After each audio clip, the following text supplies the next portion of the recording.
Today we'll talk about anxiety in autism spectrum disorder.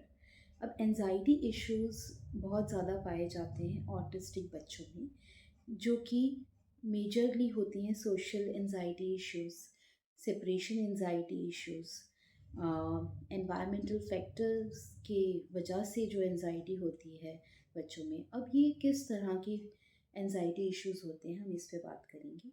Separation anxiety में ये होता है कि जब आप बच्चा अपने पेरेंट्स से सेपरेट होता है while going to a school और may be to a therapy centre और कोई और जगह पे, तो वो जो सेपरेशन है वो बच्चे से टॉलरेट नहीं होती है and there a child can throw a tantrum or you can see a meltdown issue or excessive crying or such kind of behavior issues।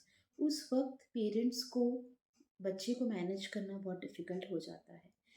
ये सेपरेशन एंजाइटी को आप घर पे भी मैनेज कर सकते हैं कि आप अपने बच्चे से धीरे धीरे सेपरेट हुए, थोड़ा टाइम स्पेंड करके फिर उसको थोड़ा अकेला भी छोड़िए, थोड़ा सा सेल्फ प्ले करने दीजिए, दूसरे बच्चों के साथ इंटरेक्ट करने दीजिए।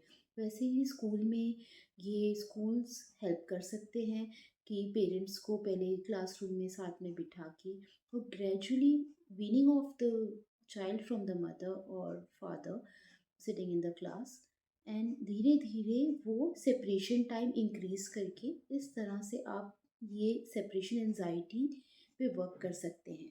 Also there is a lot of environmental factors which are the cause behind this anxieties and उस एंजाइटी की वजह से कई बार आपने repetitive behaviours like paper tearing और ज़मीन पे लेट जाना या एक्सेसिव क्राइंग फॉर आवर्स और इस तरह के बिहेवियर इश्यूज देखे होंगे अपने बच्चे में।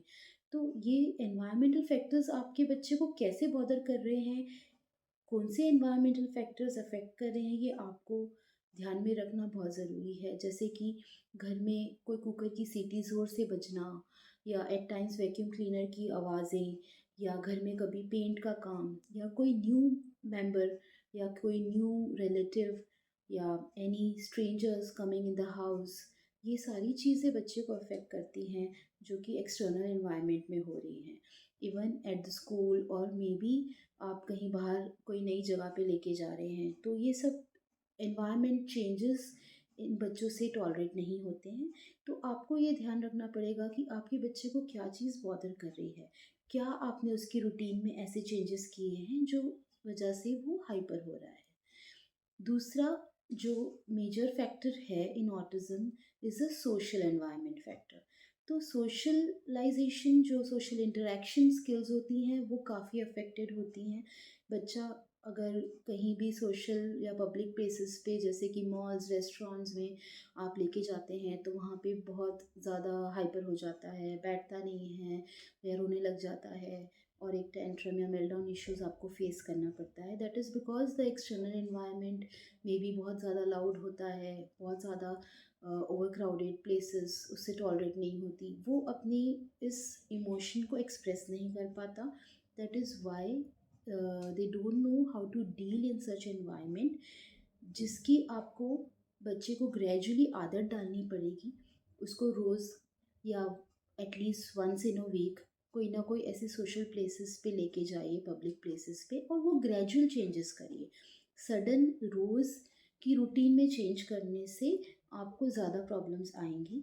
तो ग्रेजुअली चेंजेस करनी है, दूसरे बच्चों के साथ इंटरेक्शंस करवानी है, पब्लिक प्लेसेस में भी लेके जाना है।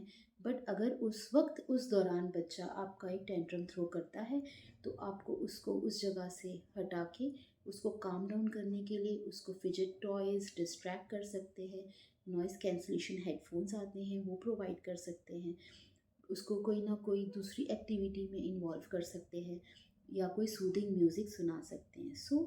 इस तरह की चीज़ें भी हेल्पफुल होती हैं during a meltdown in a public place.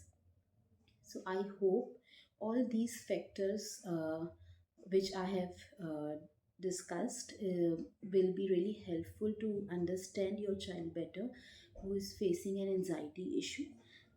Thank you so much.